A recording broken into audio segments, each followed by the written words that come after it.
भारत की राज्यसभा जहां देश के सबसे बड़े और आम जनता से जुड़े मुद्दे उठने चाहिए, पर सवाल यह है कि बोल कौन रहा है और कौन चुप है। इसी बजट सेशन 2026 में जब ज्यादातर राज्यसभा एमपी सिर्फ पार्टी लाइन को पढ़ रहे थे, तब राघव चड्ढा ने देश के रोजमर्रा के दर्द पे बात की।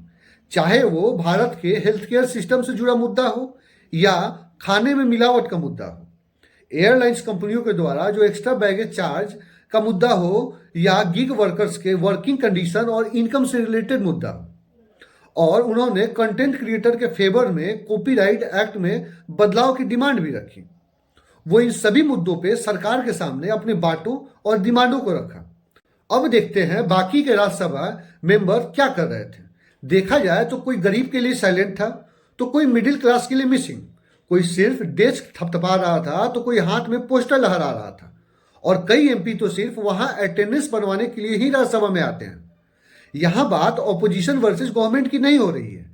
यहां सवाल है कि बाकी के एमपी वो पार्टी के कठपुतली बन के क्यों रह गए हैं। राघव चड्ढा परफेक्ट नहीं है, वो परफेक्ट हो भी नहीं सकते हैं, पर वो बात क्लियर रखते हैं, वो जनता की बातों को रखते हैं, वो डाटा के साथ जनता के मुद्दों को उठाते हैं और आम आदमी के लिए बोलते हैं, और उसके लिए उनकी तारीफ भी होनी चाहिए और वो उसके डिजर्व भी करते हैं।